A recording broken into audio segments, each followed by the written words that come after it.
આજે રાજકોટની જનતાનો મેનિફેસ્ટો જાહેર કરવા જઈ છીએ। અમારા સન્માનીય અને પ્રદેશના આગેવાન ડૉક્ટર હેમાંગભાઈ વસાવડા સાહેબ, ગુજરાત પ્રદેશ કોંગ્રેસના ઓબીસીના ચેરમેન મોટાભાઈ શ્રી મહેશભાઈ, ગુજરાત વિધાનસભાના પૂર્વ રાજકોટ 71ના ઉમેદવાર સુરેશભાઈ બથવાર, તેમજ ગુજરાત પ્રદેશ કોંગ્રેસના મહિલા કોંગ્રેસના પ્રમુખ પૂર્વ મોટાબેન ગાયત્રીબેન અને અમારા 108 ગણાતા કોર્પોરેટર શ્રી અતુલભાઈ, ગુજરાત પ્રદેશ કોંગ્રેસના મહામંત્રી ડીપી મકવાણા સાહેબ અને રાજકોટ વિરોધ પક્ષના નેતા કે જેને સમગ્ર 5 વર્ષથી લોકોના અવાજને બોર્ડની અંદર રજૂ કર્યો છે, મીડિયાની અંદર ચોથી જાગીરની સામે રાખ્યો છે।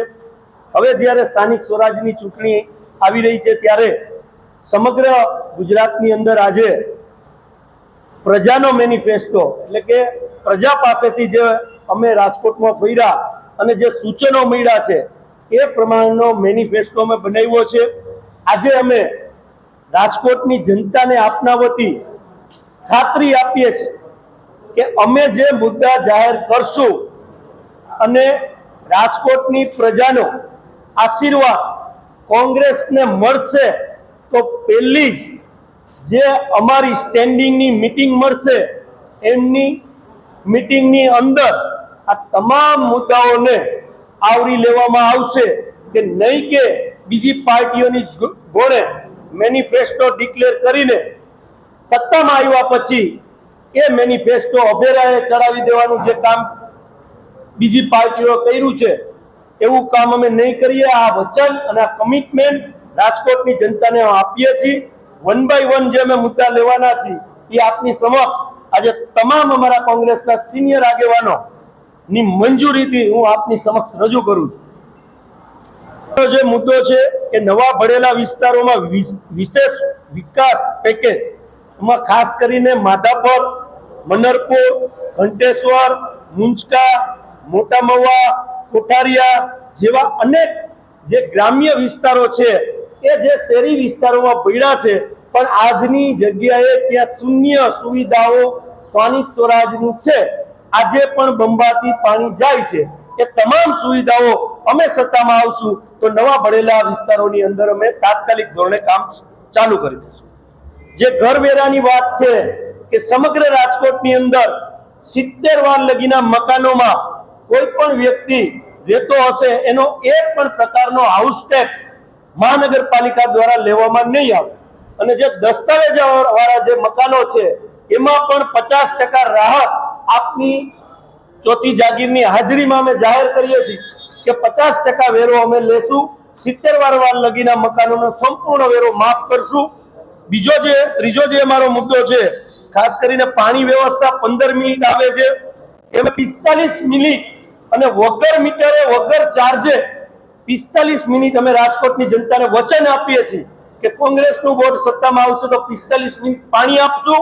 જે આ ભારતીય જનતા પાર્ટીની સરકારમાં જે પાણી મિક્સ થઈને સમગ્ર રાજકોટની જનતાને રોગચાળામાં ધકેલવાનું કામ કરે છે એના માટે અલગ ફિલ્ટર પ્લાન્ટ બનાવવામાં આવશે અને એક પણ જગ્યાએ પાણી શુદ્ધ પાણી સમગ્ર રાજકોટને મળે એના માટે પણ અમારો અલગ વિચાર છે। ચોથો મુદ્દો જે છે અને એમાં વોટર ટાસ્ક બનાવીને આખું પાણીનું શુદ્ધિકરણ કઈ રીતે થઈ શકે એના ઉપર પણ અમે સત્તામાં આવશું તો અલગ બજેટ ફાળવવામાં આવશે। ચોથો મુદ્દો છે જે ટ્રાફિક નો મુદ્દો રાજકોટ શહેરની અંદર બહુ મોટો છે। ટ્રાફિક અને પાર્કિંગ દરેક ઝોનમાં ફ્રી પાર્કિંગ સુવિધા ઊભી કરશું। પાર્કિંગની જગ્યાઓમાં જ્યાં દબાણ છે એ દબાણ મુક્ત કરાવશું। પાંચમો મુદ્દો છે જે સિટી બસ કે ભૂતકાળની અંદર આપ બધા જાણો છો કે સિટી બસ છેવાડા લગીને જતી હતી, આપણે માત્ર બીઆરટીએસમાં ખર્ચાઓ કર્યા, ભારતીય જનતા પાર્ટીએ ભ્રષ્ટાચાર કર્યો પણ બસો છે એ બહેનોને આજે પણ રિક્ષામાં બેસીને એક જગ્યાએથી બસ પકડવી પડે છે। તો રાજકોટમાં જે મુખ્ય પોઈન્ટો છે ત્યાં લગીને બસની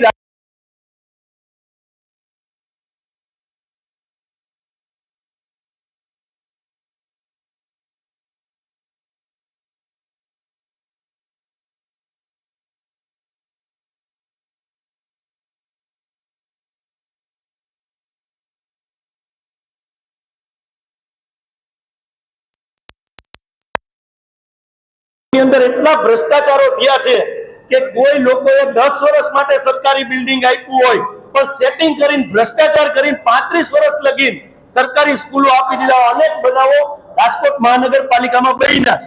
અમે વોર્ડ વાઇઝ સીબીએસઈ અને ગુજરાત બોર્ડ સાથે ઇંગ્લિશ મીડિયમ સ્કૂલો ઝોન વાઇઝ એક વોર્ડની અંદર 4 સ્કૂલોની અમે નવી સ્થાપના કરીશું જે સીબીએસઈ સાથે જોડાયેલી હોય અને ગુજરાત બોર્ડ આરે એનું સંકલન કરી શકીએ ઇંગ્લિશ મીડિયમ 18 વોર્ડમાં. આ અમારો છઠ્ઠો મુદ્દો હતો. 7મો મુદ્દો આપણે જાણીએ છીએ કે ભારતીય જનતા પાર્ટીની ભ્રષ્ટ શાસને સરકારી જગ્યાઓ ઉપર કબજા ટ્રસ્ટોને આપી દીધા, મળતિયાઓને આપી દીધા. આપણા બાળકો આ યુગની અંદર ટેકનોલોજીના યુગની અંદર બાળકનો જે વિકાસ થવો જોઈએ માનસિક રીતે અને શારીરિક રીતે ક્યાંક અટકી ગયો છે. કારણ કે બાળકો રમવા ક્યાં જાય? તમે 2 કરોડના ફ્લેટમાં રહેતા હોય તો બાળક રમે ક્યાં?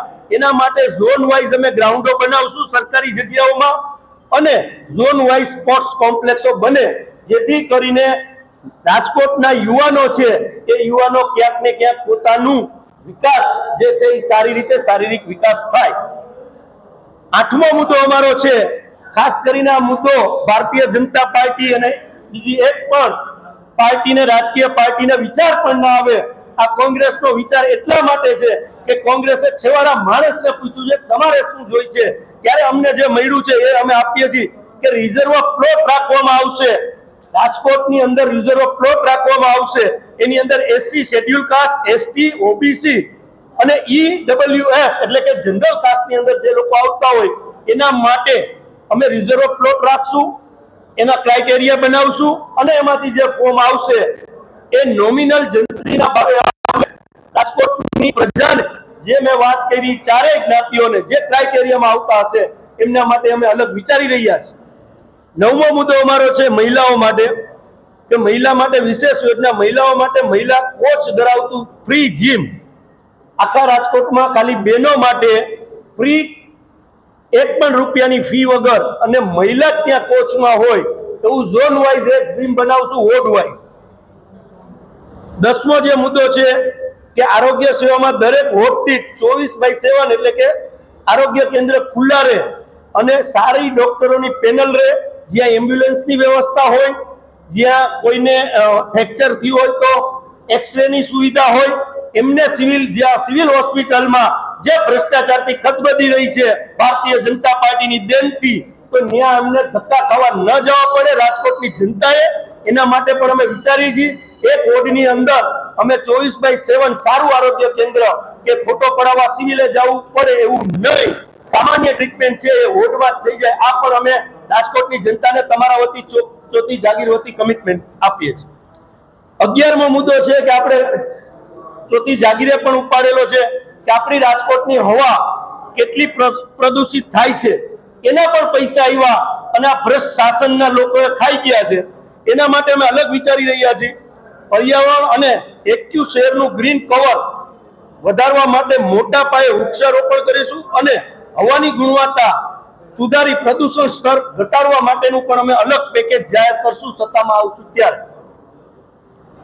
આ ઉપરાંત સફાઈ કામદારોની કાયમી ભરતી, લારી ગલ્લા ધારકોને અને વ્યાપારિક દરજ્જોએ ધાર્મિક સ્થળો માટે વિશેષ ફંડ, પૂર્વ ઝોન માટે અલગ ટાસ્ક ફોર્સની રચના કરશું. ભ્રષ્ટાચાર કરનારાઓ નેતાઓ અને અધિકારીઓ સામે કડક કાર્યવાહી સત્તામાં આવશું તો કરશું. અમારો આ મેનિફેસ્ટો એ માત્ર વચન પત્ર નથી, આ અમારું જનતા સાથેનું કમિટમેન્ટ છે જેને અમે સત્તામાં આવતા જ પૂર્ણ કરશું.